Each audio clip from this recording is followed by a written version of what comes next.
नमस्कार दोस्तों, आप लोगों को बहुत-बहुत स्वागत है हमारे इस यूट्यूब चैनल पे। तो जैसा कि आप सभी लोगों को पता है कि हम बिहार का अपना जो एस्टेट का पेपर द्वितीय जो उच्च माध्यमिक स्तर का होना है, उसका हमने कहा था कि पूरा पाठ्यक्रम हम अपने इसी यूट्यूब चैनल पर निःशुल्क आप लोगों को पूरा पाठ्यक्रम और विषय प्रामाणिक विषय वस्तु के साथ उपलब्ध करवाएँगे। तो उसी क्रम में हमने कहा था कि दोस्तों सबसे पहले हम कहानियाँ पढ़ेंगे, जो हमारे सिलेबस में कहानियाँ लगी हुई हैं। उसके बाद हम उपन्यास पढ़ेंगे। उपन्यास के बाद नाटक, हमारे उसमें 3 नाटक लगे हुए हैं। वो 3 उपन्यास लगे हुए हैं। गोदान, मैलांचल, त्यागपत्र और नाटक लगे हुए हैं। उसके बाद निबंध, निबंध के बाद में जो कविताएँ लगी हुई हैं उनको पढ़ेंगे। तो आज उसी क्रम में दोस्तों हम कहानियाँ अपनी वही 5 जो हमारी 6 कहानियाँ लगी हुई हैं, उनमें हम सभी कहानियाँ पढ़ चुके हैं। ये पूस की रात कहानी हमारी अभी बची हुई है। तो इस कहानी को भी आज हम पूरा पढ़ेंगे विस्तार में। और प्रेमचंद्र जी का दोस्तों जीवन परिचय इस कहानी के साथ में हम पढ़ते हैं, लेकिन प्रेमचंद्र जी का जीवन परिचय आप लोग जो गोदान उपन्यास हमने पढ़ रहे हैं, उसका जो पहला वीडियो है, उसमें हमने पूरे विस्तार के साथ में प्रेमचंद्र जी का जीवन परिचय, उनका व्यक्तित्व और कृतित्व पढ़ाया हुआ है। इसलिए हम इस कहानी के साथ में प्रेमचंद्र जी का जीवन परिचय नहीं पढ़ा रहे हैं। उसका कारण ये है क्योंकि रिपीट हो जाएगा फिर से, और वीडियो बड़ा करने का क्या फ़ायदा। क्योंकि हमने जो गोदान उपन्यास पढ़ा है, उसके पहले ही वीडियो में हमने प्रेमचंद्र जी का पूरे विस्तार के साथ में उनका व्यक्तित्व और कृतित्व आप लोगों को पढ़ा दिया है। इसलिए हम नहीं करवा रहे हैं इसमें। तो दोस्तों आप लोगों को बस इतना ही कहेंगे कि अगर आप लोग चैनल में हमारे नए हैं तो हमारे चैनल को सब्सक्राइब करिए और ज़्यादा से ज़्यादा अपने दोस्तों तक शेयर करिए, जिससे ज़्यादा से ज़्यादा दोस्तों को इसका लाभ मिल सके। जो हम निःशुल्क विषय वस्तु करवा रहे हैं, निःशुल्क पाठ्यक्रम पूरा करवा रहे हैं बिहार स्टेट का, और सभी लोगों तक ज़्यादा से ज़्यादा इसका लाभ पहुँचे। आप लोग ज़्यादा से ज़्यादा इसको शेयर करेंगे, ज़्यादा लोग इसको जितना ज़्यादा लोग देखेंगे उतना ही हमको मोटिवेशन मिलेगा। इसलिए दोस्तों कह रहे हैं कि ज़्यादा से ज़्यादा लोगों तक इसको पहुँचाइए। तो आज हम दोस्तों उसी क्रम में अपना जो पूस की रात हमारी कहानी लगी हुई है पाठ्यक्रम में। तो दोस्तों आप लोगों को सबसे पहले ये हमसे क्वेश्चन पूछा जा सकता है कि पूस की रात जो कहानी है प्रेमचंद जी का, आप लोगों को पता है कि जो कहानी संग्रह है मानसरोवर उनका कहानी संग्रह है, उसके 8 खंड हैं। तो मानसरोवर के 8 खंड जो हैं, 8 भाग हैं मानसरोवर के, उनमें उनकी जितनी 300 लगभग 300 कहानियाँ हैं प्रेमचंद जी की। तो पूरी 300 कहानियाँ उसी के अंदर क्या कहते हैं, मानसरोवर के अंदर ही जो कहानी संग्रह मानसरोवर है, उसके जो 8 भाग हैं, उसी के अंदर ही सभी कहानियाँ उनकी समाहित है, संकलित है। तो आप लोगों से ये पूछा जा सकता है कि पूस की रात जो कहानी है, ये मानसरोवर के किस खंड में है, कौन से भाग में है? तो आप लोगों को याद रखना है दोस्तों, ये मानसरोवर के पहले भाग में ही लगी हुई है पूस की रात कहानी। ये हमको बहुत ही ध्यान देने का है, क्योंकि ये क्वेश्चन हमारे हमसे बिल्कुल पूछा जा सकता है कि पूस की रात जो कहानी लगी हुई है, ये प्रेमचंद जी के कौन से मानसरोवर के कौन से खंड में लगी हुई है? तो मानसरोवर के पहले भाग में लगी हुई है पूस की रात कहानी। अब चलिए दोस्तों पढ़ते हैं प्रेमचंद जी की कहानी पूस की रात। हल्कू ने आकर कहा, इस जो कहानी है दोस्तों, इसका मुख्य पात्र कौन है, नायक कौन है? हल्कू। तो हल्कू ने आकर स्त्री से कहा, अपनी पत्नी से कहा, सहना आया है। कौन आया है दोस्तों? सहना आया है। सहना आया है, लाओ जो रुपए रखे हैं उसे दे दूं, किसी तरह गला तो छूटे। मुन्नी झाड़ू लगा रही थी। मुन्नी कौन है दोस्तों? उसकी बेटी का नाम है मुन्नी। तो मुन्नी दोस्तों झाड़ू लगा रही थी, पीछे फिरकर बोली, 3 ही तो रुपए हैं। कितने रुपए हैं दोस्तों? 3 ही तो रुपए हैं। दे दोगे तो कम्बल कहाँ से लाओगे? जाड़े के दिन है तो कम्बल कहाँ से लाओगे? तो मुन्नी झाड़ू लगा रही थी, पीछे मुड़कर बोली, 3 ही तो रुपए हैं। दे दोगे तो कम्बल कहाँ से लाओगे? कहाँ से आएगा? माघ पूस की रात हार में कैसे कटेगी? उससे कह दो फसल पर दे देंगे, अभी नहीं है। हल्कू एक क्षण अनिश्चित दशा में खड़ा रहा। पूस सिर पर आ गया। कम्बल के बिना हार में रात को वह किसी तरह नहीं जा सकता, मगर सहना मानेगा नहीं। कौन नहीं मानेगा दोस्तों? सहना। सहना मानेगा नहीं, घुड़कियां जमावेगा, गालियां देगा। बला से जाड़ों में मरेंगे, बला तो सिर से टल जाएगी, यह सोचता हुआ वह अपना भारी भरकम डील लिए हुए, जो उसके नाम को झूठ सिद्ध करता था, स्त्री के समीप आ गया और खुशामद करके बोला, ला दे दे, गला तो छूटे। कंबल के लिए कोई दूसरा उपाय सोचूंगा। मुन्नी मुन्नी उसके पास से दूर हट गई और आंखें तरेरती हुई बोली, कर चुके दूसरा उपाय, जरा सुनूं तो। कौन सा उपाय करोगे? कोई खैरात दे देगा कंबल? ना जाने कितनी बाकी है जो किसी तरह चुकने ही नहीं आती। मैं कहती हूँ तुम क्यों नहीं खेती छोड़ देते? मर मर काम करो, मर मर काम करो, उपज हो तो बाकी दे दो। चलो छुट्टी हुई, बाकी चुकाने के लिए ही तो हमारा जन्म हुआ है। पेट के लिए मजूरी करो, ऐसी खेती से बाज आए। मैं रुपए ना दूंगी। हल्कू उदास होकर बोला, तो क्या गाली खाऊं? मुन्नी ने तड़प कर कहा, गाली क्यों देगा? क्या उसका राज है? मगर यह कहने से के साथ ही उसकी तनी हुई भौहें ढीली पड़ गई। हल्कू ने उस वक्त में जो कठोर सत्य था वह मानो एक भीषण जंतु की भांति उसे घूर रहा था। उसने जाकर आले पर से रुपए निकाले और लाकर हल्कू के हाथ पर रख दिए। किसने दोस्तों? मुन्नी ने। फिर बोली, तुम छोड़ दो अबकी से खेती। मजूरी में सुख से एक रोटी तो खाने को मिलेगी, किसी की धौंस तो ना रहेगी। अच्छी खेती है, मजूरी करके लाओ, वह भी उसी में झोंक दो, उस पर धौंस। हल्कू ने रुपए लिए और इस तरह बाहर चला मानो अपना हृदय निकाल कर देने जा रहा हो। उसने मजूरी से एक एक पैसा काट कपट कर 3 रुपए कंबल के लिए जमा किए थे। किस लिए जमा किए थे 3 रुपए? 3 रुपए कंबल के लिए जमा किए थे।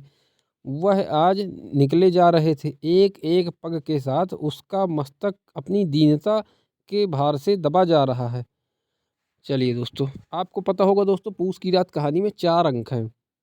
ये ध्यान दीजिएगा, इस बार केंद्रीय विद्यालय में पूछा भी गया था कि एक इसी तरह की सूरदास का जो एनसीईआरटी में लगी हुई है कि कितने कितने भाग हैं और कितने पद लगे हुए हैं, तो 4 पद लगे हुए थे। इसी तरह इसमें भी पूछा जा सकता है कि पूस की रात में कितने अंक हैं, तो 4 अंक हैं दोस्तों। ये दूसरा है। चलिए अब दूसरा पढ़ते हैं। पूस की अंधेरी रात, आकाश पर तारे भी ठिठुरते हुए मालूम होते थे। हल्कू अपने खेत के किनारे ऊख के पतों की एक छतरी के नीचे। तो कहाँ पे दोस्तों? पूस की अंधेरी रात, आकाश पर तारे भी ठिठुरते हुए मालूम होते थे। हल्कू अपने खेत के किनारे ऊख के पतों की एक छतरी के नीचे बांस के खटोले पर अपनी पुरानी गाढ़े की चादर ओढ़े पड़ा कांप रहा था। खाट के नीचे उसका संगी कौन था? कुत्ता जबरा। जबरा पेट में मुंह डाले सर्दी से कूं कर रहा था। 2 में से एक को भी नींद ना आती थी। हल्कू ने घुटनियों को गर्दन से में चिपकाते हुए कहा, क्यों जबरा, जाड़ा लगता है? कहता तो था घर में पुआल पर लेट रहा, तो यहाँ क्या लेने आए थे? अब खाओ ठंड, मैं क्या करूं? जानते थे मैं यहाँ हलवा पूरी खाने आ रहा हूँ। दौड़े दौड़े आगे चले आए। अब रो नानी के नाम को। जबरा ने पड़े पड़े दुम हिलाई। जबरा दोस्तों कुत्ते का नाम है। जबरा ने पड़े पड़े दुम हिलाई और अपनी कूं को दीर्घ बनाता हुआ एक बार जमहाई लेकर चुप हो गया। उसकी स्वान बुद्धि ने शायद ताड़ लिया, स्वामी को मेरी कूं से नींद नहीं आ रही। हल्कू ने हाथ निकाल कर जबरा की ठंडी पीठ सहलाते हुए कहा, कल से मत आना मेरे साथ, नहीं तो ठंडे ठंडे हो जाओगे। यह राड पछुआ ना जाने यह राण पछुआ ना जाने कहाँ से बर्फ लिए आ रही है। उठूं फिर एक चिलम भरूं, किसी तरह रात तो कटे। 8 चीलम तो पी चूका। कितने चीलम दोस्तों? 8 चीलम। 8 चीलम तो पी चूका। यह खेती का मजा है। और एक एक भगवान ऐसे पड़े हैं जिनके पास जाड़ा जाए तो गर्मी से घबराकर भागे। मोटे मोटे गद्दे, लिहाफ, कंबल, मजाल है जाड़े का गुजर हो जाए। तकदीर की खूबी, मजूरी हम करें, मजा दूसरे लूटे। हल्कू उठा, गड्ढे में से जरा सी आग निकालकर चिलम भरी। जबरा भी उठ बैठा। हल्कू ने चिलम पीते हुए कहा, पिएगे चिलम? जाड़ा तो क्या जाता है, जरा मन बदल जाता है। जबरा ने उसके मुंह की ओर प्रेम से छलकती हुई आंखों से देखा। हल्कू, आज और जाड़ा खा ले। हल्कू ने कहा, आज और जाड़ा खा ले। कल से मैं यहाँ पुआल बिछा दूंगा, उसी में घुस कर बैठना, तब जाड़ा न लगेगा।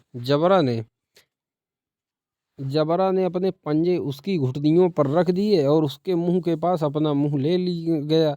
हल्कू के उसकी गर्म सांस लगी। चिलम पीकर हल्कू फिर लेटा और निश्चय करके लेटा कि चाहे कुछ भी हो अब की सो जाऊंगा। पर एक ही क्षण में उसके हृदय में कंपन होने लगा। कभी इस करवट लेटता, कभी उस करवट लेटता, पर जाड़ा किसी पिशाच की भांति उसकी छाती को दबाए हुए था। जब किसी तरह न रहा गया तो उसने जबरा को धीरे से उठाया और उसके सिर को थपथपा कर उसे अपनी गोद में सुला लिया। कुत्ते की देह से जाने कैसी दुर्गंध आ रही थी, पर वह उसे अपनी गोद में चिपटाए हुए ऐसे सुख का अनुभव कर रहा था जो इधर महीनों से उसे न मिला था। जबरा शायद यह समझ रहा था कि स्वर्ग यही है, और हल्कू की पवित्र आत्मा में तो उस कुत्ते के प्रति घृणा की गंध तक न थी। अपने किसी अभिन्न मित्र या भाई को भी वह इतनी ही तत्परता से गले लगाता। वह अपनी दीनता से आहत न था जिसने आज उसे इस दशा को पहुंचा दिया। नहीं, इस अनोखी मैत्री ने जैसे उसकी आत्मा के सब द्वार खोल दिए थे और उनका एक एक अणु प्रकाश से चमक रहा था। सहसा जबरा ने किसी जानवर की आहट पाई। इस विशेष आत्मीयता ने उसमें एक नई स्फूर्ति पैदा कर दी थी जो हवा के ठंडे झोंकों को तुच्छ समझती थी। वह झपट कर उठा और छपरी से बाहर आकर भूंकने लगा। हल्कू ने उसे कई बार चुमकार कर बुलाया, पर वह उसके पास न आया। हार में चारों तरफ दौड़ दौड़ कर भूंकता रहा। एक क्षण के लिए आ भी जाता तो तुरंत ही फिर दौड़ता। कर्तव्य उसके हृदय में अरमान की भांति ही उछल रहा था। 1 घंटा और गुजर गया। ये दोस्तों तीसरा अंक है। 1 घंटा और गुजर गया। रात ने शीत को हवा से धधकना शुरू किया। हल्कू उठ गया और दोनों घुटनों को छाती से मिलाकर सिर को उसमें छिपा लिया। फिर भी ठंड कम न हुई। ऐसा जान पड़ता था सारा रक्त जम गया है, धमनियों में रक्त की जगह हिम बह रहा है। उसने झुककर आकाश की ओर देखा। अभी कितनी रात बाकी है? सप्तर्षि अभी आकाश में आधे भी नहीं चढ़े। ऊपर आ जाएंगे तब कहीं सवेरा होगा। अभी पहर से ऊपर रात है। हल्कू के खेत से कोई एक गोली के टप्पे पर आमों का एक बाग था। पतझड़ शुरू हो गई थी। बाग में पत्तियों का ढेर लगा हुआ था। हल्कू ने सोचा, चलकर पत्तियां बटोरूं और उन्हें जलाकर खूब तापूं। रात को कोई मुझे पत्तियां बटोरते देख तो समझे कोई भूत है, कोई कौन जाने कोई जानवर ही छिपा बैठा हो। मगर अब तो बैठे नहीं रहा जाता। उसने पास के अरहर के खेत में जाकर कई पौधे उखाड़ लिए और उनका एक झाड़ू बनाकर हाथ में सुलगता हुआ उपला लिए बगीचे की तरफ चला।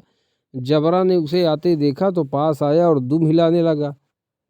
हल्कू ने कहा, अब तो नहीं रहा जाता जबरू, चलो बगीचे में पत्तियां बटोर कर तापें। टाढ़े हो जाएंगे तो फिर आकर सोएंगे। अभी तो बहुत रात है। जबरा ने कूं करके सहमति प्रकट की और आगे आगे बगीचे की ओर चला। बगीचे में खूब अंधेरा छाया हुआ था और अंधकार में निर्दय पवन पत्तियों को कुचलता हुआ चला जाता था। वृक्षों से ओस की बूंदें टप टप नीचे टपक रही थी। एकाएक एक झोंका मेहंदी के फूलों की खुशबू लिए हुए आया। हल्कू ने कहा, कैसी अच्छी महक आई जबरू, तुम्हारी नाक में भी तो सुगंध आ रही है। जबरा को कहीं जमीन पर एक हड्डी पड़ी मिल गई थी, उसे चिंचोड़ रहा था। हल्कू ने आग जमीन पर रख दी और पत्तियां बटोरने लगा। जरा देर में पत्तियों का ढेर लग गया। हाथ ठिठुर जाते थे, नंगे पांव गले जाते थे और वह पत्तियों का पहाड़ खड़ा कर रहा था। इसी अलाव में वह ठंड को जलाकर भस्म कर देगा। थोड़ी देर में अलाव जल उठा। उसकी लौ ऊपर वाले वृक्ष की पत्तियों को छू छू कर भागने लगी। उस अस्थिर प्रकाश में बगीचे के विशाल वृक्ष ऐसे मालूम होते थे मानो उस अथाह अंधकार को अपने सिरों पर संभाले हुए हों। अंधकार के उस अनंत सागर में यह प्रकाश एक नौका के समान हिलता मचलता हुआ जान पड़ता था। हल्कू अलाव के सामने बैठा आग ताप रहा था। एक क्षण में उसने दोहर उतार कर बगल में दबा ली, दोनों पांव फैला दिए मानो ठंड को ललकार रहा हो। तेरे जी में जो आए सो कर। ठंड की असीम शक्ति पर विजय पाकर वह विजय गर्व को हृदय में छिपा न सकता था। उसने जबरा से कहा, क्यों जब्बर, अब ठंड नहीं लग रही है? जब्बर ने कूं कूं करके मानो कहा, अब क्या ठंड लगती ही रहेगी। पहले से यह उपाय ना सूझा, नहीं इतनी ठंड क्यों खाते। जब्बर ने पूंछ हिलाई। अच्छा आओ इस अलाव को कूदकर पार करें, देखे कौन निकल आता है। अगर जल जल गए बच्चा तो मैं दवा न करूँगा। जब्बर ने उस अग्नि राशि की ओर कातर नेत्रों से देखा। मुन्नी से कल न कह देना, नहीं तो लड़ाई करेगी। यह कहता हुआ वह उछला और उस अलाव के ऊपर से साफ निकल गया। पैरों में जरा लपट लगी, पर वह कोई बात न थी। जबरा आग के गिर्द घूमकर उसके पास आ खड़ा हुआ। हल्कू ने कहा, चलो चलो, इसकी सही नहीं, ऊपर से कूद कर आओ। वह फिर कूदा और अलाव के इस पार आ गया। पंक्तियां जल चुकी थी, पत्तियां जल चुकी थी। ये चौथा अंक है दोस्तों। पत्तियां जल चुकी थी। बगीचे में फिर अंधेरा छा गया था। राख के नीचे कुछ कुछ आग बाकी थी, जो हवा का झोंका आ जाने पर जरा जाग उठती थी, पर एक क्षण में फिर आंखें बंद कर लेती थी। हल्कू ने फिर चादर ओढ़ ली और गर्म राख के पास बैठा हुआ एक गीत गुनगुनाने लगा। उसके बदन में गर्मी आ गई थी, पर ज्यों-ज्यों शीत बढ़ती जाती थी उसे आलस्य दबाए लेता था। जबरा जोर से भूंक कर खेत की ओर भागा। हल्कू को ऐसा मालूम हुआ कि जानवरों का एक झुंड खेत में आया है, शायद नीलगायों का झुंड है। उनके कूदने दौड़ने की आवाज़ें साफ कान में आ रही थी। फिर ऐसा मालूम हुआ कि खेत में चर रही है। उनके चबाने की आवाज़ चरचर सुनाई देने लगी। उसने दिल में कहा, नहीं, जबरा के होते कोई जानवर खेत में नहीं आ सकता। नोच ही डाले, मुझे भ्रम हो रहा है। कहाँ, अब तो कुछ नहीं सुनाई देता। मुझे भी कैसा धोखा हुआ। उसने जोर से आवाज़ लगाई, जबरा जबरा। जबरा भूंकता रहा, उसके पास ना आया। फिर खेत के चरे जाने की आहट मिली। अब वह अपने को धोखा ना दे सका। उसे अपनी जगह से हिलना जहर लग रहा था। कैसा दंदाया हुआ था। इस जाड़े पाले में खेत में जाना, जानवरों के पीछे दौड़ना असहाय जान पड़ा। वह अपनी जगह से ना हिला। उसने जोर से आवाज़ लगाई, लीहो लीहो लीहो। जबरा फिर भूंक उठा। जानवर खेत चर रहे थे, फसल तैयार है। कैसी अच्छी खेती थी, पर ये दुष्ट जानवर उसका सर्वनाश किए डालते हैं। हल्कू पक्का इरादा करके उठा और 2-3 कदम चला, पर एकाएक हवा का ऐसा ठंडा चुभने वाला बिच्छू के डंक का सा झोंका लगा कि वह फिर बुझते हुए अलाव के पास आ बैठा और राख को कुरेद कर अपनी ठंडी देह को गरमाने लगा। जबरा अपना गला फाड़ डालता था। नील गायें खेत का सफाया किए डालती थी और हल्कू गर्म राख के पास शांत बैठा हुआ था। आकर्मण्यता ने रस्सियों की भांति उसे चारों तरफ से जकड़ लिया था। क्या हुआ दोस्तों?